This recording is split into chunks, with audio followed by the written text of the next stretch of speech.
রাজ্য সরকারের দুর্নীতি, শিক্ষক শিক্ষিকাদের চাকরি হারানো থেকে শুরু করে শিক্ষাক্ষেত্রে দুর্নীতি, যার ফল ভোগ করতে হচ্ছে সরকারি স্কুলগুলিকে।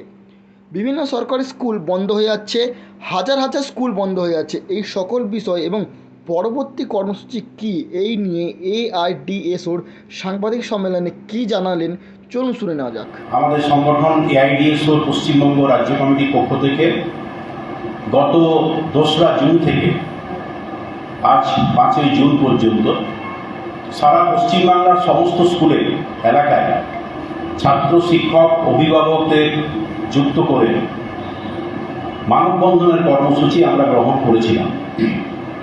আমরা অত্যন্ত আনন্দের সঙ্গে জানাচ্ছি, সারা পশ্চিমবাংলায় কয়েক হাজার স্কুলে সাধারণ ছাত্রছাত্রী, শিক্ষক, অভিভাবকরা এই আহ্বানে সাড়া দিয়ে এই মানববন্ধন কর্মসূচিকে সর্বাত্মক সফল করে তুলেছে। এই কর্মসূচিতে সারা পশ্চিমবাংলার যে হাজার হাজার ছাত্র, শিক্ষক যারা সরকারি শিক্ষা বাঁচানোর অঙ্গীকার নিয়ে যারা সামিল হয়েছেন এই কর্মসূচিতে, আমরা সকলকে এআইডিএসও পশ্চিমবঙ্গ রাজ্য কমিটির পক্ষ থেকে সংগ্রামী অভিনন্দন জানাচ্ছি।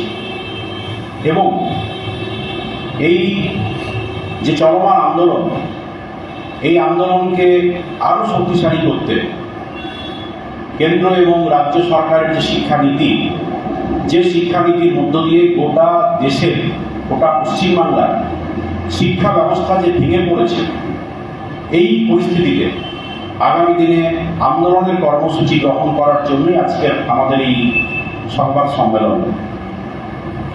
এই সংবাদ সম্মেলনে পশ্চিমবাংলার স্কুল শিক্ষা এবং উচ্চশিক্ষার ক্ষেত্রে সরকারের যে শিক্ষানীতি, সরকারের যে পরিকল্পনা, সরকারি শিক্ষা ব্যবস্থাকে ধ্বংস করার যে আয়োজন রাজ্য সরকার করছে এবং তার ফলে আজকে শিক্ষা ব্যবস্থার সংকটটা যে কত গভীরে, সেই সম্পর্কে আপনাদের কয়েকটি চিত্র আমরা তুলে ধরতে চাই।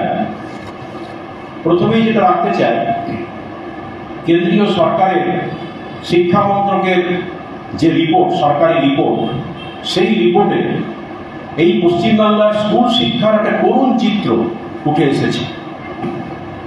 সেই চিত্রটা আপনাদের সামনে রাখছি। পশ্চিমবাংলার 66,744টি প্রাথমিক স্কুলের মধ্যে 5,149টিতে মাত্র একজন শিক্ষক, 6,426টি আপার প্রাইমারি স্কুলের মধ্যে 891টিতে মাত্র একজন শিক্ষক, প্রাথমিকে 11,515টি স্কুলে 30 জনেরও কম পড়ুয়া, এবং ওই প্রাথমিক স্তরে 3,669টি স্কুলে 15 জনেরও কম ছাত্রছাত্রী, 747টি প্রাইমারি স্কুলে একজনও পড়ুয়া নেই। মানে প্রায় 800 প্রাথমিক স্কুল আবারও বন্ধ হওয়ার মুখে। আপার প্রাইমারিতে 1,475টি স্কুলে 30 জনেরও কম পড়ুয়া, 720টি স্কুলে 15 জনেরও কম ছাত্রছাত্রী, 259টি স্কুলে একজনও পড়ুয়া নেই। এই যে সরকারি পরিসংখ্যান, এই পরিসংখ্যানে স্পষ্ট যে পশ্চিমবাংলায় 8,207টি সরকারি স্কুল বন্ধের পরে রাজ্য সরকার কোনো পরিকল্পনা গ্রহণ করেনি এবং এই সরকারি শিক্ষা ব্যবস্থাকে আরো ধ্বংস করার যে আয়োজন করছে, সেই চিত্র এখানে উঠে এসেছে। আমরা অত্যন্ত উদ্বেগের সঙ্গে লক্ষ্য করছি যে আগামী কয়েক মাসের মধ্যে পশ্চিমবাংলায় আরো কয়েক হাজার প্রাথমিক, মাধ্যমিক স্কুল বন্ধ হতে চলেছে। আপনারা এটাও জানেন যে 26,000 চাকরি বাতিল হয়ে যাওয়ার ফলে যোগ্য শিক্ষক যারা, তারা যেমন অত্যন্ত একটা সংকটজনক পরিস্থিতির মধ্যে দিন কাটাচ্ছে, পাশাপাশি আমরা লক্ষ্য করছি যে এই 26,000 চাকরি বাতিল হয়ে যাওয়ার ফলে গোটা পশ্চিমবাংলায় যেখানে 9 বছর শিক্ষক নিয়োগ হয়নি, সেই জায়গায় স্কুলগুলিতে শিক্ষক সংকট একটা মারাত্মক আকার ধারণ করেছে। কিছুদিন আগে সংবাদপত্রে প্রকাশিত হয়েছে পশ্চিমবাংলার স্কুলের প্রধান শিক্ষকরা বলছে যে তারা স্কুল চালাবেন কি করে। যেভাবে সরকারি স্কুলগুলিতে শিক্ষক সংকট একটা মারাত্মক আকার ধারণ করেছে, স্কুলে শিক্ষাকর্মী নেই। স্কুলে সরকারি নানান প্রকল্প, কম বেশি 18টা প্রকল্প কাজ করতে হয় সরকারি স্কুলে, সেই প্রকল্পগুলো চালানোর জন্য কোনো শিক্ষাকর্মী নেই। ফলে সামগ্রিকভাবে এই 26,000 শিক্ষক শিক্ষাকর্মীর চাকরি চলে যাওয়ার ফলে স্কুলগুলোতে শিক্ষক সংকট মারাত্মক আকার ধারণ করেছে।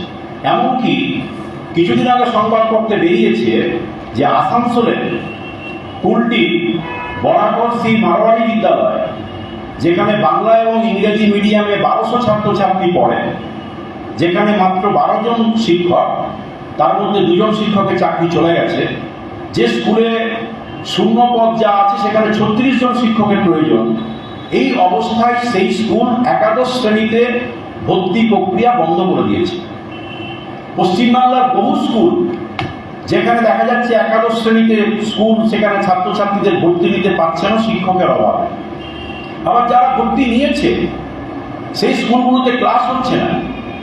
বহু স্কুল আছে যেখানে অঙ্কের শিক্ষক নেই, ইংরেজির শিক্ষক নেই, বাংলার শিক্ষক নেই, ভূগোলের শিক্ষক নেই। রাজ্য সরকার নতুন করে নিয়োগের বিজ্ঞপ্তি জারি করেছে, যে নিয়োগের বিজ্ঞপ্তি নিয়েও আবার কোর্টে কেস হয়েছে, মামলা হয়েছে। স্বাভাবিকভাবে এই এসএসসি নিয়োগের ভিত্তিতে পরীক্ষা হবে কিনা সে সম্পর্কে একটা প্রবল অনিশ্চয়তা।